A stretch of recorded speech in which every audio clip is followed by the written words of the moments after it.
When M.a.s.k first debuted back in 1985, it came in the form of a three-pronged attack. There were comics, a TV show, but most importantly, an exciting new line of toys. Combining elements from the highly successful Transformers line with the tried and tested action figure format, M.a.s.k really did give kids of the 80s the best of both worlds. Produced by Kenner, the M.a.s.k vehicles and figures were a breath of fresh air in an era where Star Wars was long dead and consumers were hungry for the next big thing. The M.a.s.k universe was broken into two camps. The good guys, who were the Mobile Armoured Strike Command, or M.a.s.k for short, who were led by Matt Tracker, and the vicious evil network of mayhem, led by Miles Mayhem. As with many toy lines from this era, the good guys far outnumbered their enemy, which caused a bit of imbalance as far as the toys were concerned, and M.a.s.k was no exception. The M.a.s.k agents were represented by 5 vehicles in a playset, while Venom only received 3 vehicles. Despite this imbalance, Kenner produced one of the greatest toy lines ever, so let's take a closer look at the vehicles and figures from the first wave of M.a.s.k toys. So starting with the Venom agents, we have the Jackhammer, which is a Ford Bronco that's driven by Cliff Dagger. Now you will see I have 2 figures out here, the reason being I have both variants of the M.a.s.k. Now there are short M.a.s.ks and long M.a.s.ks, and in simple terms, when these toys were first released, they came with these shorter, solid M.a.s.ks that did not have any airway holes on them, and I guess it was deemed that these would be a choking hazard for kids. So all subsequent releases of these toys came with the longer M.a.s.k, which has a number of airway holes sculpted into the M.a.s.k, so if a child were to swallow it, it wouldn't completely block their air passage. Now, as we progress through this video, I have some short M.a.s.k variants, so I will show them where applicable, but for the most part, when you're looking for these toys on the secondary market, most of them will probably come with the longer M.a.s.k. So this Jackhammer is probably one of the more simpler vehicles to put into attack mode. Up front, we push back on the windshield and we have a protected windshield and a couple of reciprocating cannons that when the wheels are moved forward, the cannons go back and forth. It's a nice little feature there. At the back, we have a switch right here that when depressed causes the whole thing to shoot up. You then flip back the spoiler to reveal more cannons, and stored within here is another gun which then attaches to the top turret like so, and that then allows your figure to sit back and take pot shots at the M.a.s.k agent. So we'll put the cliff up here, so this is almost like a foreshadowing of the Split Second series. So we have 2 cliffs in action here, but there you go. And this one does rotate. Very nice. Now, something that is quite common with M.a.s.k vehicles is the fact that these are obviously rubber tires, but they have been embossed with the Goodyear symbol, which is a very nice touch. So looking at it from various angles, it's a really good looking boy's toy of the 80s with functioning doors, reasonably detailed interiors. You see the gear shifter there. Now, when buying one of these in 2022, a couple of things to watch out for. Many parts of this can break off. These are not the most well-constructed toys. The plastic used was quite flimsy in comparison to the Kenner'S Star Wars line. And as I showed you when setting this up, this cannon here, 9 times out of 10, that is probably missing. But if you can find a complete one, definitely worth getting, and without doubt, one of the cooler of the original Wave 1 M.a.s.k toys. So Piranha is a motorcycle and sidecar where the sidecar then ejects and becomes an armed submarine. Now, Piranha is piloted by Sly Rex, who wore the stiletto mask, which basically fires little harpoons, and of course it should not be confused with the stiletto, which was Gloria Baker's vehicle from the Split Seconds wave. Now this vehicle, as a motorcycle sidecar, It's not the sort of thing you would see on the streets under normal circumstances, so definitely a very unique design, but cool nevertheless. So with my second sly racks inside the sidecar slash submarine, very simple operation. Press on this orange button back here to deploy the submarine. And there we go. Now, things to note, there are no wheels on this. So this was very much the sort of toy you had to play with on a smooth surface. So for me, that would have been the kitchen floor. Didn't work at all well on carpets. As a standalone submarine, it's a really cool looking craft actually. Nice Venom logos on the fins here. Some nice engines with some, turbine stickers. Nicely sculpted chrome piece there. All in all, a very sort of futuristic one-man submarine, but one that I was very happy to have as a kid. Now, if you're looking to buy yourself a Piranha, a couple of points to note. Many of these have lost this windshield. Many of these, the spring mechanism inside no longer works. As previously mentioned, the one on mine is rather sensitive, so the chances of being able to deploy both the, there we go, both the fins and the guns without it being removed from the motorcycle are slim to none. So just, and there we go, just bear in mind that this mechanism is very sensitive, but as a display piece, it looks fantastic, and this thing is really starting to annoy me. It's got a mind of its own, but this is getting on for 40 years old. To be expected, I guess. But yes, the Piranha, very nice, if not a little frustrating. So rounding out the Venom agents, we have Miles Mayhem piloting the Switchblade, which was a helicopter that transformed into an airplane, which I always thought was rather bizarre. Now Miles is wearing the Viper mask, and once again we have long and short mask variants to show you here. This is a very, very fussy mask vehicle. The slightest touches can send parts flying everywhere, so you have to be very gentle with this. I'm going to try and do my best to do this without using any bad words. So we fold this back, push that down, that clips into place. The landing gear just went up, that's part of it. Now when I lift this up, I'm expecting the wings to come popping out. In fact, I'm going to put these up for now. Let's just see how well this works. And I have to get this lined up. There we go. And we can bring these up. And we're now in jet fighter mode, which, as I said, rather bizarre to have a helicopter going into a plane, but that's what we have. Number of weapons on this actually, and these ones deployed automatically. There are a couple on the landing gear that I think I have to operate manually. There's one popping out there, and on the other side, if I can get this into shot. There we go. Really cool looking jet, has to be said, and again, beautiful Venom logo on the back here. Now, in terms of weapons, aside from these various cannons, we do have one bomb, which is a very simple deployment. Just pull back on this lever and bombs away. Obviously, as you can imagine, these are missing many of the times you see a Switchblade for sale on the secondary market, but I'm sure there are, reproductions available should you wish to complete your Switchblade. So there we go, it simply goes back in place. Now I will now attempt to put it back into helicopter mode. So we push these back like so, and they should stay in place. Bring this down, and we're going to bring the wings back. See, every time I touch this, the whole thing falls apart. In fact, before even doing that, I'm going to pull this back. This button here, in theory, should send the propellers forward.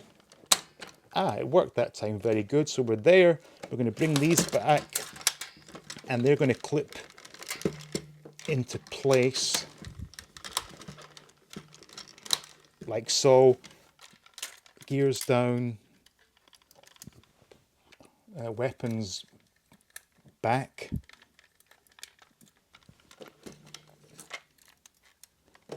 And we'll push these back.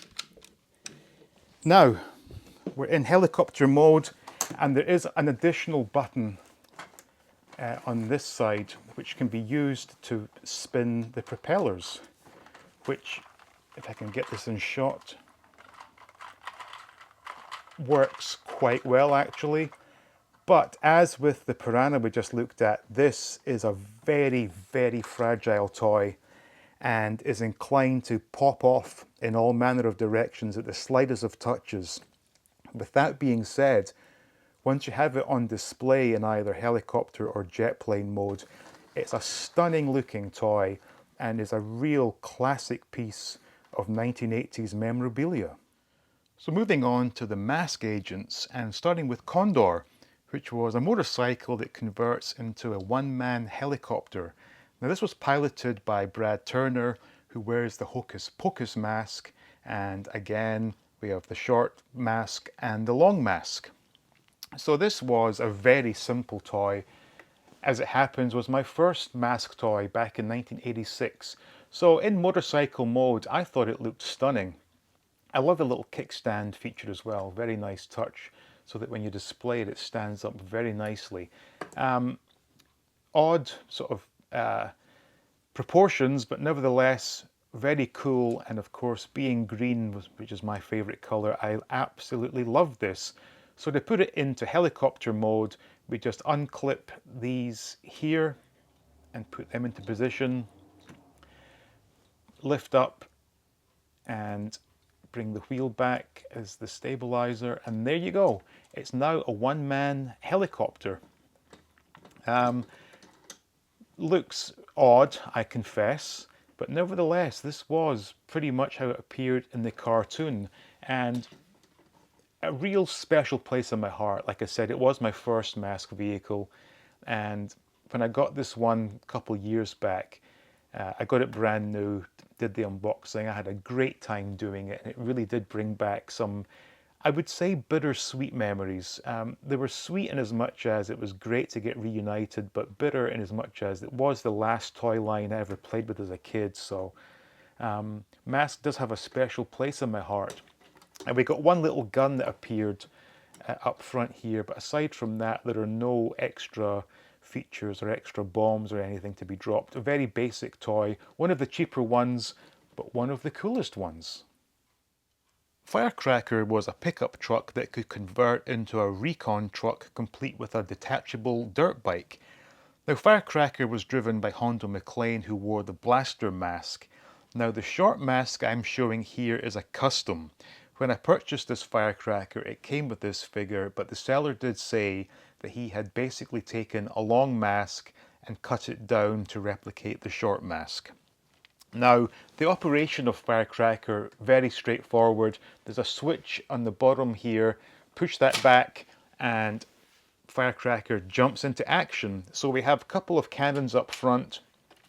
We've got some, I believe these are ice cannons at the back here, something that, 9 times out of 10 is missing.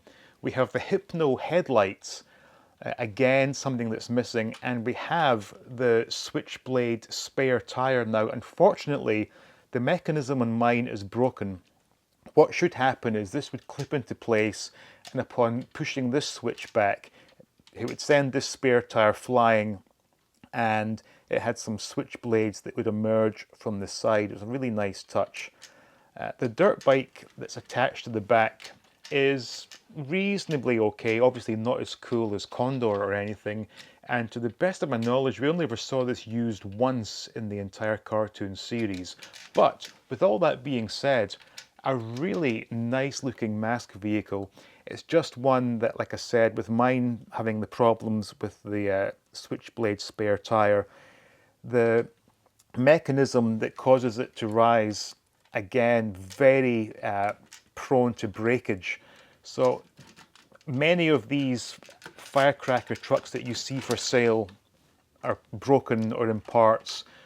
Many parts go missing, but if you can find one in good working condition, it's a fantastic vehicle for your M.a.s.k collection.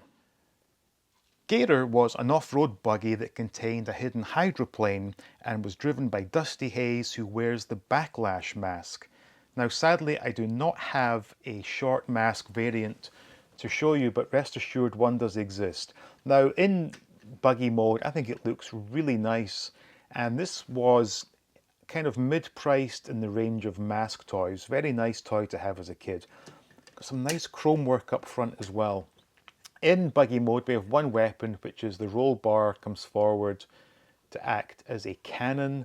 Now when putting this into hydroplane mode we do need to remove Dusty, because if you leave him in, his head gets stuck and the hydroplane will not come out. Much like Firecracker, simple mechanism. There are switches on each side. We simply pull on the switches like so and release the hydroplane. This hydroplane, it should be noted, should never be put into the water because it does have a metal screw which will rust. So we'll just replace Dusty in here. He's got a nice cannon up front to use, and this is the depth charge, which is deployed by simply pushing down on this and releasing the depth charge. Very primitive, but for kids in the 80s this was a lot of fun, and this really is one of my favourite M.a.s.k vehicles. Rhino, which was the biggest of the Wave 1 vehicles, was a tractor rig that converts into a mobile defence unit. Now this was driven by Matt Tracker and Bruce Sato. Matt is wearing the Ultra Flash mask, while Bruce is wearing the Lifter mask. Once again, I do not have the short mask variants, but they do exist for these two figures. So the Rhino has a number of attack and defense features, first of which is a battering ram, which is deployed by pushing on this button on the back, and as we can see here, causes the front grille to come shooting forward. Very nice touch, and if you wish to, you can set up Piranha or Jackhammer and have the power ram blast through them. We'll get to the other features in 1 second, but to look at the mobile defense unit, we simply pull back on this part. We have step ladders here, and we have the roof comes back displaying the M.a.s.k logo. Inside we have a number of computer stations where, most notably in the cartoon, we'd see Alex Sector working away there. We have a giant torpedo type bomb thing here, which can be deployed with this switch back here. There we go, quite powerful. And all in all, it's basically a play set and a vehicle in my opinion. Very nice. Now finally we have a couple of interesting features. On the rear here we have a detachable off-road vehicle which can be piloted by Bruce. If Matt is up front driving the main tractor, we have this little side vehicle here, a couple of cannons and whatnot. Very nice. So before I show you the coolest feature of the Rhino, I failed to mention previously that the smokestacks do come forward and act as cannons. So Rhino, just full of various sort of hidden attack and defense features. You will notice I am missing the wing mirror from this side. Very common problem with Rhino. The plastic used was extremely fragile. I will need to source a replacement, but I've not found one just yet. But anyway, this is the enemy ejection seat. So for whatever reason, if you imagine Matt Tracker is giving Miles Mayhem a ride in the Rhino, and maybe Matt has had enough of Miles. He has a secret button inside the cockpit, but it's in fact a switch that we press on the back here. So when I press this switch here, Miles Mayhem is ejected. So a wonderful feature. The Thunderhawk was a classic Camaro, and this vehicle just screams 80s. Now this is the second time Matt Tracker appeared in Wave 1. This time he is with his Spectrum mask, and as we can see we have the long mask and short mask variants. This Camaro is an absolute beauty. This was the vehicle that all kids wanted back in the 80s. Sadly I never got one, but I'm really glad to have it now, and of course once again we have the Goodyear branded tyres. The transformation of this could not be easier. There's one button on the top, so press that and we deploy the gull wing doors. These laser cannons come out, the spoiler lifts, and it becomes a jet plane. Really cool looking vehicle in both modes, it has to be said. Now, as you can see here, a really novel feature is a functioning seatbelt. This was probably one of the few vehicles back then to sort of drum home the importance of safety, but there you go, seatbelts in a toy car, fantastic. Now, this one does have a couple of elements that 9 times out of 10 are now lost, and those are the bombs that are found under here. Those are deployed by pressing on the button on the back right here. So I'll do a quick demonstration for you. There you go. As you can see, these little bombs are tiny, so as you can imagine, these are very easily lost. But I'm sure there are plenty of people nowadays making replacements for these. But all in all, an absolutely stunning vehicle, and just look at these decals. I mean, that just screams the 80s, it really does. But Matt Tracker was the hero of the show, and he certainly drove a very heroic looking vehicle. Boulder Hill was a service station that morphed into an armed bunker. Now this playset was absolutely huge, and sadly I do not have this in my collection, so I can't show you it firsthand, but I will bring up some images here. Now this came with two figures. It came with Alex Sector, who wore the Jackrabbit mask, and Buddy Hawks with his Penetrator mask. Now it could be argued that Alex Sector should really have been packaged with Rhino, but that's a whole other story. Now, as a service station, it was a pretty cool looking playset, even had a helicopter pad, but when transformed into armed bunker mode, there were many weapons on display and even had a little jail cell. Now, this is one of the playsets which has not really survived over the years too well, and finding one in pristine condition is nigh on impossible. Many of the ones you will find are missing parts, but it is possible to assemble the parts to give yourself a complete Boulder Hill, but it will take time and a bit of patience. But at the end of the day, if you are able to get one in your collection, you are one lucky son of a bitch. It would be remiss of me not to mention Scott Tracker and TBob. Now, I've said in the past that I believe this to be one of the worst toys of the 80s, and I do stand by that comment. Scott Tracker is a terrible little action figure, and that's action in air quotes. His arms have been sculpted in the weirdest of poses. When I was a kid, probably a similar age to Scott, I did not appreciate having an action figure of a little boy. I wanted the heroes in masks, not some little kid. TBob, not much better. Nothing like his cartoon counterpart, and the transformation involves putting these arms in to resemble handlebars. Let's flip the wheels down, and there you go. There is Scott Tracker with TBob as a scooter. Not a very nice looking toy, but it was part of the first wave of M.a.s.k toys. When asking the question, what was the greatest toy line of the 80s, you'll often hear answers such as Star Wars, Transformers, G.I. Joe, or Masters of the Universe. Very rarely will someone tell you that M.a.s.k was the greatest toy of the 80s. Now for me, M.a.s.k is most certainly in my top 3 of 80s toys, but for many it's just completely overlooked. So let me know in the comments, what do you think of M.a.s.k, and do you rate M.a.s.k as being one of the greatest toys of the 80s?